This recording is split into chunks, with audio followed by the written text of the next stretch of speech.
नमस्कार, मेरा नाम रवीश तिवारी है और आप एसआर प्राइम न्यूज देखना शुरू कर दिए हैं। इस वक्त हम मौजूद हैं पूर्वी चंपारण जिले के मधुबन विधानसभा क्षेत्र अंतर्गत मधुबन बाजार में और ये जनसुरत पार्टी के कार्यालय है।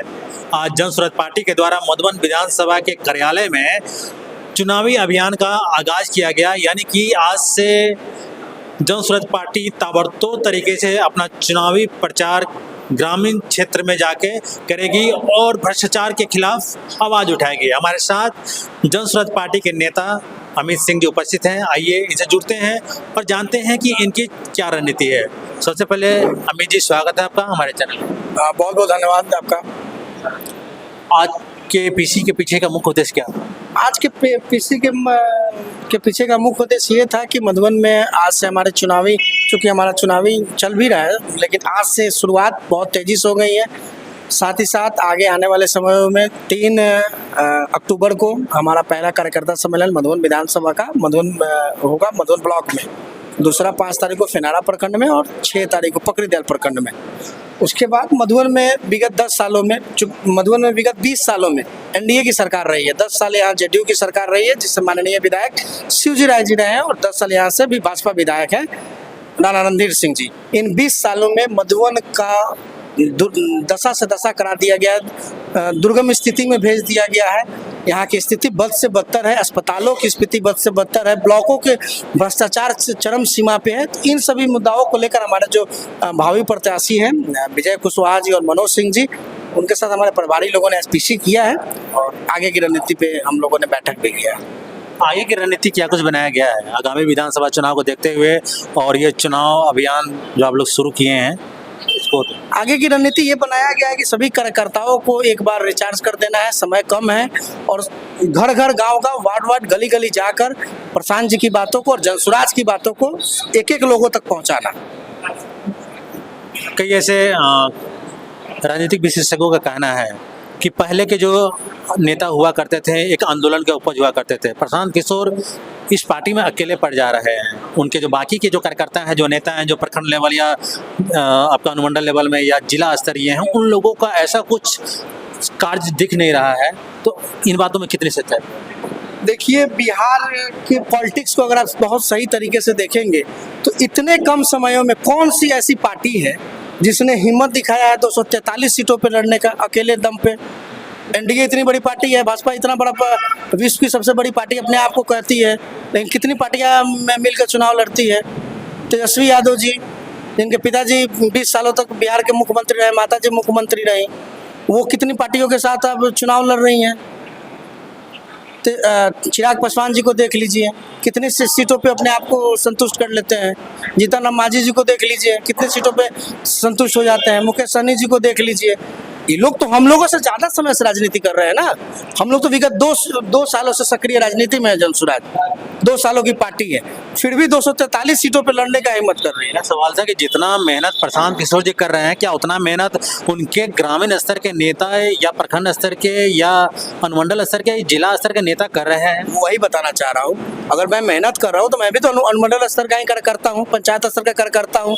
हमारे कार्यकर्ता यहाँ पे उपस्थित है, ये भी तो किसी पंचायत से ही है ना। तो जितना मेहनत प्रशांत जी पूरे प्रदेश में कर रहे हैं, तो जैसा पदाधिकारी हमारा जिस लेवल पे है, पूरी मेहनत से और पूरी शिद्दत से जनसुराज के लिए मेहनत करा।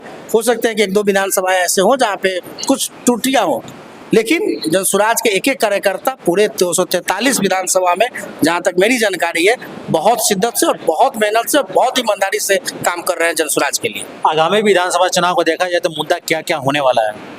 आगामी विधानसभा को चुनाव को लेकर सबसे बड़ा मुद्दा पलायन, बेरोजगारी, शिक्षा, स्वास्थ्य, ये 4 जो सबसे अहम मुद्दे हैं। पलायन देख लीजिए, बिहार में क्या पलायन है। चलिए हम शिक्षा से बात करते हैं। शिक्षा को बेहतर बनाने के लिए जनसुराज पार्टी के सुधार प्रशांत किशोर जी के पास ऐसी कौन सी प्लानिंग को वो सेट करके रखे हुए हैं कि अगर उनकी सरकार बनकर आती है तो शिक्षा व्यवस्था को दुरुस्त किया जाएगा? प्लानिंग उन्होंने बताया है कि जैसे ही मेरी सरकार बनेगी तो हम विधानसभा वाइज, ब्लॉक वाइज या कम से कम अनुमंडल वाइज एक ऐसे स्कूल की स्थापना करेंगे जो सीधा प्राइवेट कॉलेज, प्राइवेट स्कूलों से भी अच्छी व्यवस्था दे। नेत्रहाट लेवल की, नवोदय लेवल की, इस गुरुकुल, अगर पिछले जमाने तो गुरुकुल टाइप, लेकिन इन सबको बनाने में टाइम लगेगा। तब तक प्रशांत जी कहते हैं कि जैसे ही हमारी सरकार आएगी आप अपने बच्चों को प्राइवेट स्कूलों में पढ़ाइए। आपको जिस स्कूल में पढ़ाने का मन है, वो किसी इंडिविजुअल स्कूल का नाम नहीं लेते, प्राइवेट स्कूलों में जिस स्कूल में अपने बच्चों को आपको पढ़ाने का मन है पढ़ाइए, उसका फीस की व्यवस्था जनसुराज करेगी। स्वास्थ्य संबंधी देखा जाए तो जिस तरह से सरकारी अस्पतालों की बदहाली है और उसी के उलट देखा जाए तो प्राइवेट हॉस्पिटलों में जिस तरह को लूट किया जाता है, तो इन सब पे जनसुराज की क्या रणनीति बनी हुई है? देखिए, अस्पताल की तो व्यवस्था ही नहीं है। जब से बिहार में अमंगल पांडे जी ने स्वास्थ्य व्यवस्था को संभाला है, पूरे स्वास्थ्य व्यवस्था को अमंगल कर दिया है। और जिस तरह से उन्होंने बिहार की व्यवस्था को अमंगल कर दिया है, उसी तरह से जहाँ जहाँ एनडीए की सरकार है, जहाँ जहाँ एनडीए के विधायक हैं, उन लोगों ने अपने विधानसभा में उस स्वास्थ्य के व्यवस्था को अमंगल कर दिया है। हमारे यहाँ देख लीजिए, मधुबन विधानसभा की चर्चा करता हूँ। आज से कुछ महीना पहले, कुछ दिनों पहले यहाँ के स्थानीय विधायक का एक वीडियो वायरल होता है, जो काफ़ी तेज़ी से वायरल होता है, जिसमें वो यहाँ के प्रभारी इंद्रजीत कुमार को डांट लगा रहे हैं। डांट क्यों लगा रहे हैं? क्योंकि महिलाओं को एक्सपायरी किट वितरण किया जा रहा है। डांट क्यों लगा रहे हैं? क्योंकि इस अस्पतालों में डॉक्टर्स की उपस्थिति नहीं है। अरे तो 9 सालों में आपने क्या किया है? 10 सालों में क्या किया है? 10 साल आज जो आपकी आंखें खुली है, 10 साल बाद चुनाव जब आ गए हैं तब आपकी आंखें खुल रही है।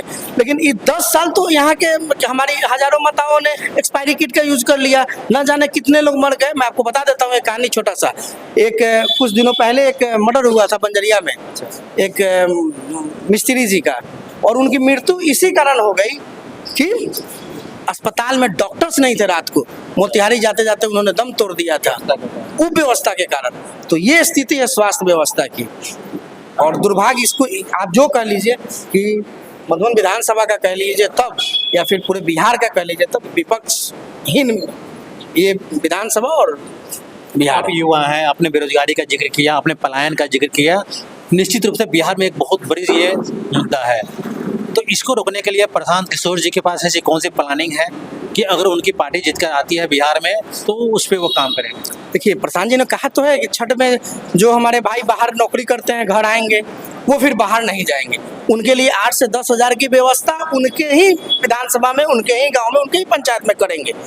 एक रोड मैप तो उन्होंने दिया है। एक कह सकते हैं कि अगर मैं यहाँ का विधायक बनता हूँ, चाहे हमारे जनसुराज के प्रत्याशी विधायक बनते हैं, तो एक रोड मैप तो है कि मैं इन कामों को करूँगा।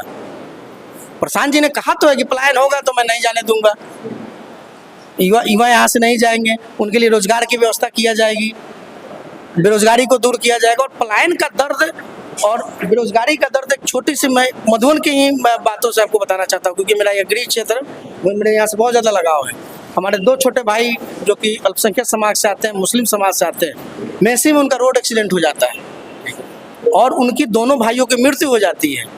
और उनके जनाजे में उनके पिता शामिल नहीं हो पाते हैं। क्यों नहीं शामिल हो पाते हैं? क्योंकि वो गरीब परिवार से आते हैं, वो प्रदेश कमाने गए हुए होते हैं और उनके पास इतनी क्षमता नहीं होती है कि उनके बेटे की मृत्यु हो जाती है। अब सोचिए कि एक पिता के लिए इससे बड़ा क्या दर्द हो सकता है।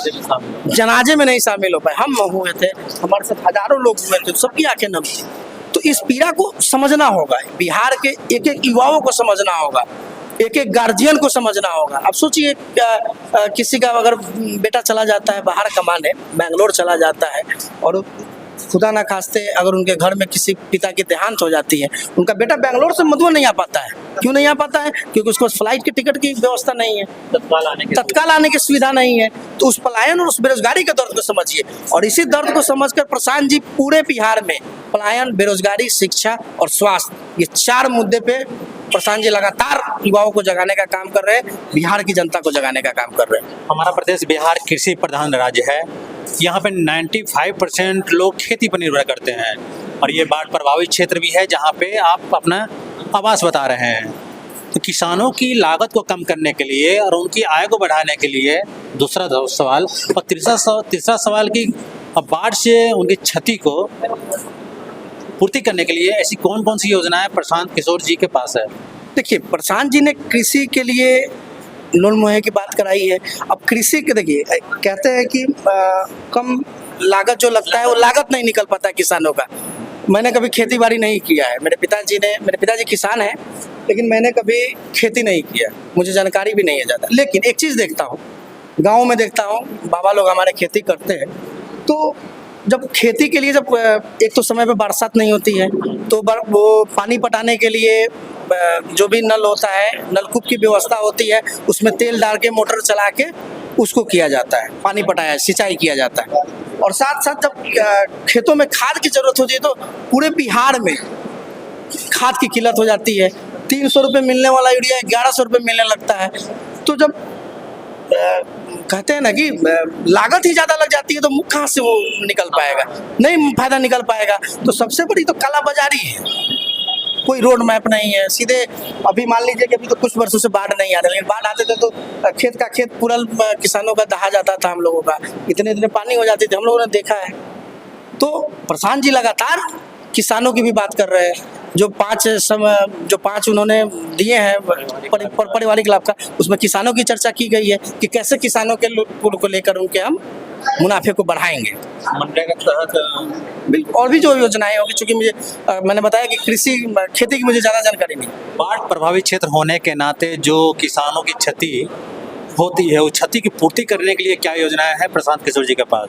देखिए, बाढ़ की जो स्थिति है और सुखाड़ की जो स्थिति है, आज आप देख लीजिए सारी नदियाँ सूख रही हैं, सारे जो भी बने हुए नाले वो सब सूख रहे हैं। बेसिस चीज़ों में कहीं तो नदियाँ सूख रही हैं। तो प्रशांत जी ने कहा था कि कैनाल के माध्यम से पानियाँ जो आएगी वो हम खेतों तक पहुँचाएंगे, या फिर बाढ़ को रोकने का जो भी वो होता है, वो आप कह सकते हैं कि एक रोड मैप होता है, वो पूरी तैयारी करेंगे। नदियों में जो बांध है उसको मजबूत बिल्कुल करेंगे, मजबूत और करेंगे। कैनाल के माध्यम से बिल्कुल, जो पानी बाढ़ में आते हैं उसको हाँ। दूसरे प्रदेश बिल्कुल, क्षेत्रों में बिल्कुल, बिल्कुल, बिल्कुल, बिल्कुल। तो ये थे अमित सिंह जी, जनसुराज के युवा नेता है, काफ़ी प्रखर है, काफ़ी बेबाकी से ये अपनी बातों का रखें। उम्मीद करते हैं कि आपको ये इंटरव्यू अच्छा लगा होगा।